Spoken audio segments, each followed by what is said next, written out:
আসসালামু আলাইকুম সুপ্রিয় দর্শক, সবার কি অবস্থা? হাজির হয়ে গেলাম দীপ্ত টিভি নিবেদিত মাশরাফি জুনিয়র নাটকের 1154তম পর্বে কি সব ঘটতে চলেছে তার অগ্রিম আপডেট নিয়ে।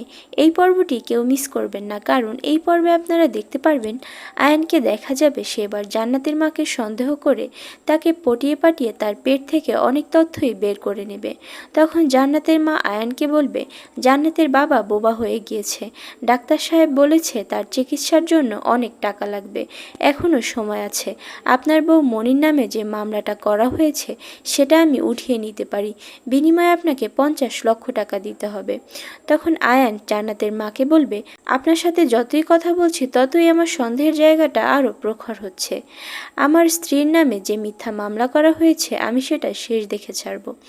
একথা বলেই সে সেখান থেকে চলে গেলে জান্নাতের মাকে দেখা যাবে সে ভয় পেয়ে বলবে এ তো দেখছি নাছোড় বান্দা, কেঁচো খুঁড়তে গিয়ে আবার সাপ বেরিয়ে না আসে। পরক্ষণে আয়ান এসব কিছু তার মামনিকে বললে রুনা ম্যাম বলবে আয়ান, পরিবারের চাইতে বড় শক্তি মানুষের কাছে আর কি হতে পারে বলো?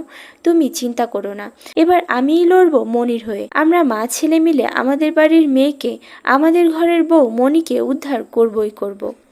আর অন্যদিকে আপনারা দেখতে পারবেন মনিকে দেখা যাবে তাকে রিমান্ডে দেওয়ার জন্য সে জেলখানায় বসে খুবই চিন্তা করতে থাকবে এবং ভয়ে কান্নাকাটি করতে থাকবে। তখন জেলখানায় থাকা অন্য কয়েদিরা বলবে কি ব্যাপার, তুমি কাঁদছো কেন? তখন মনি বলবে বিশ্বাস করো আমি এই খুন করিনি, পুলিশ শুধুই আমাকে সন্দেহের বশে ধরে নিয়ে এসেছে। একথা শুনে সেই কয়েদি বলবে যারাই জেলখানায় আসে প্রথম সবাই তোমার মতোই এমন কথা বলে, পরে ঠিকই সত্যটা স্বীকার করে। তখন মনি বলবে জান্নাতের খুন তো আগেই হয়ে গিয়েছিল, আমি গিয়ে দেখি জান্নাত মরে পড়ে আছে, আর ঘটনাস্থল থেকে পুলিশ আমাকে পেয়ে আমাকেই খুনি ভেবে ধরে নিয়ে আসে।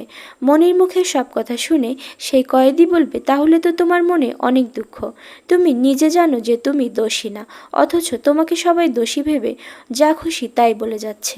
আর এছাড়াও থাকছে আশ্চর্য সকল ঘটনা। সুতরাং সবাইকে মাশরাফি জুনিয়র নাটকের আগামী পর্ব দেখার আমন্ত্রণ রইল। আর হ্যাঁ, ভিডিওটি ভালো লাগলে অবশ্যই চ্যানেলটি সাবস্ক্রাইব করুন। ধন্যবাদ।